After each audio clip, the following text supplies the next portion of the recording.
In today's video, I'm going to tell you guys the one secret tip you need to know about getting those hideous stone chip protectors off the side of your Porsche 944.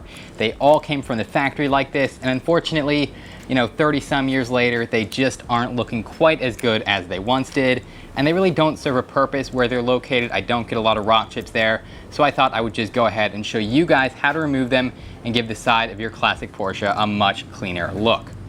Now, there are 6 of these little stone chip protectors, or as I prefer to call them, stickers, located around the car. You're going to find 3 on each side. There's 2 on either side of the rear wheel right here, and 1 just behind the front wheels, and then obviously the exact same locations on the other side of the car.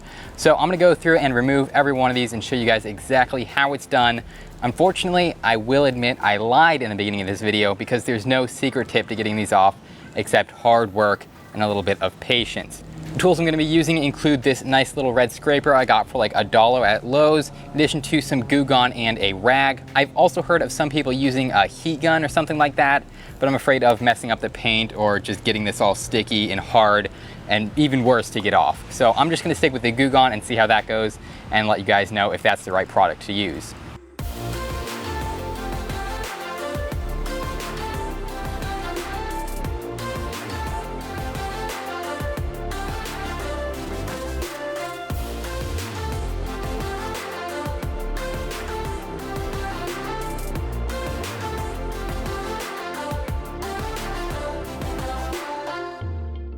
So I went ahead and finished up the entire passenger side of my 944, and I found that the best method was to actually go in first with the plastic scraper and just get off as much of that disintegrated plastic as possible.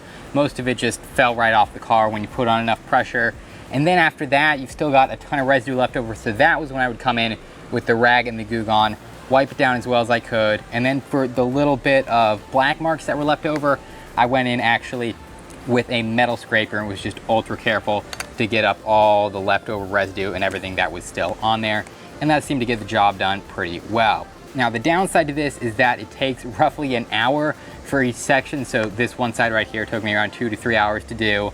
And considering the other side still has to be done as well, you definitely want to put aside an entire day for a job like this. Is it actually worth it to spend, 4 or 5 hours in total to get the sides of your car looking a little bit smoother? I don't know. That's entirely up to you guys. This was just a quick tutorial. As always, guys, thank you so much for watching this video. Make sure to check out the playlist and leave a thumbs up and a comment down below. And thank you so much for watching.